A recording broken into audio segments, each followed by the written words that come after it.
What's up mga idol? Welcome sa ating vlog. Ngayong araw magpapalit tayo ng piston at saka lining ng ating KTM 450. Itong 450 natin yan, madumi pa. Hindi ko pa nalilinis, may putol pa tayong isang tawag dito, isang rayos. Ito putol, nung huli nating karera. Tapos ano pa ba? Palitan natin ang lining. And basta may mga accessories pa akong ilalagay dito. Lilinisin ko muna. Tapos dadalhin ko dun sa maggagawa, yung aking tiyuhin, yung aking tito.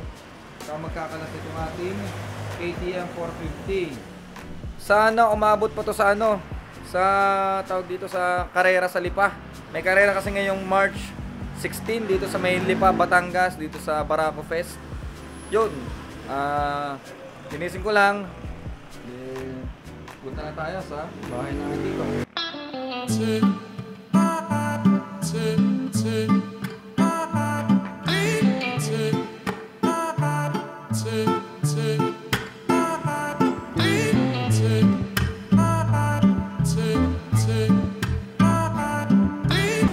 Palpak. Papahinangan natin kaya pala. Kaya pala kahit anong hapit ko, luwag pa din. Naputol na pala to.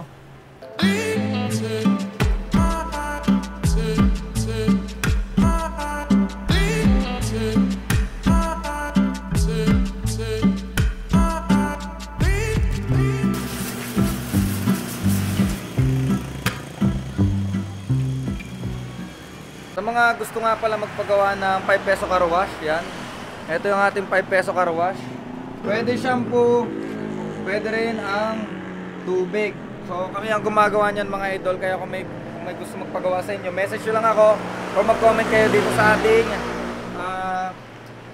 channel, YouTube channel o dito sa ating Facebook page. Paggabi na mga idol, nagpatulong tayo sa ating partner. Siyempre always partner, ng aking babe. Baby girl!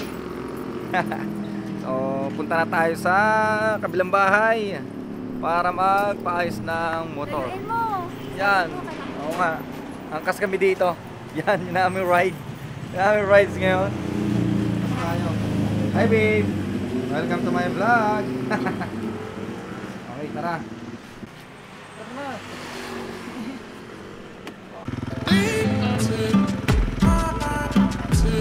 Okay lang yan, basta okay, baba na.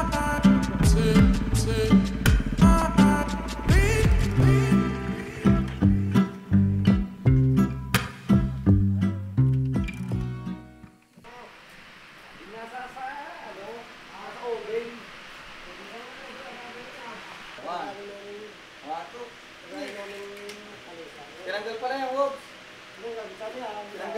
Tinanggal ang wob. Nandito na tayo sa bahay na aking tiyuhin. Yan. Mga hospital na itong motor natin. Daming motor dito. Ano?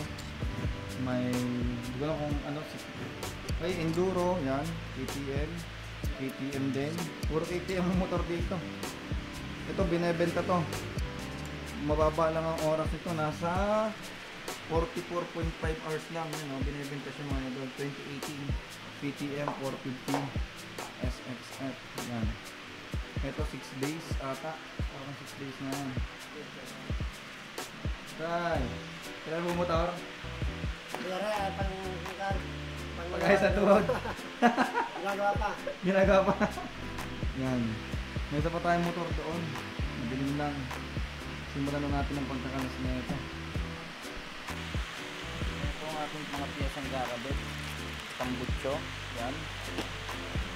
By KTM. Yung ating piston. Yan.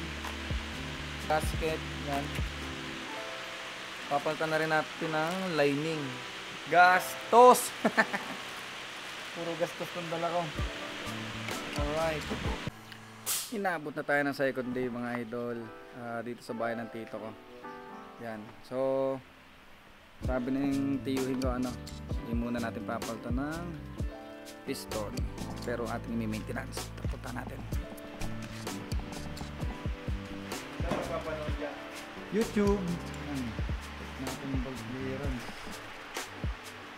Nandun yun.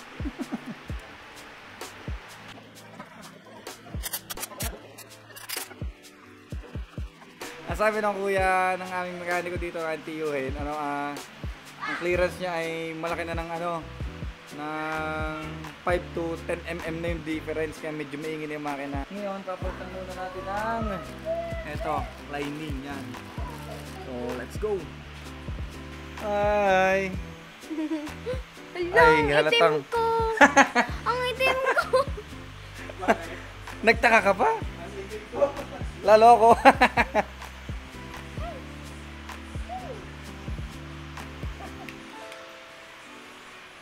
Alright, patay muna natin. Napalitan na natin ng shims, ngayon naman ay papalitan ng lining.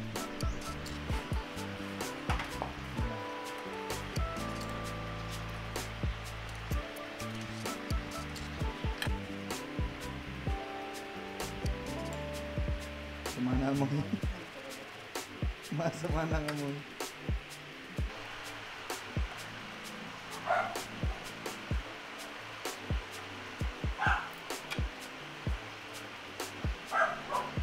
Natapos na tayo magkalas ngayong gabi mga idol. Ito.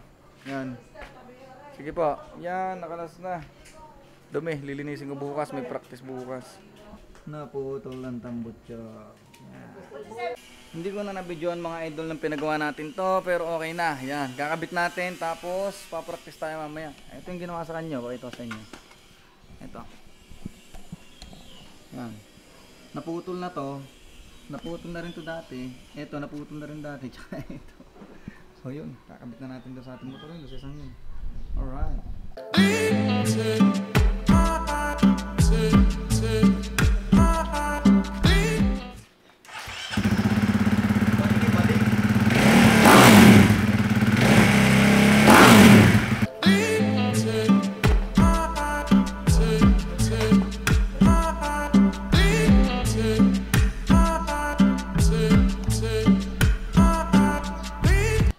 Natapos din tayo mga idol. Yo, makakapag-practice na. Kay Miguel, nalaro agad din. Nung ko. Yan. Naabot ng 2 bike. Na. Alright, kita kita mamaya mga idol.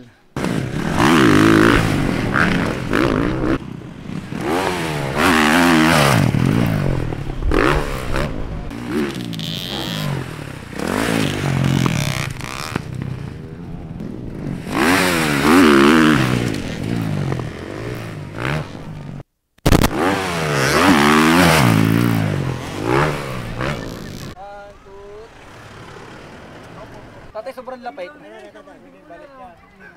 Balik. Pwede yan? Kailangan i-bevel ko yan.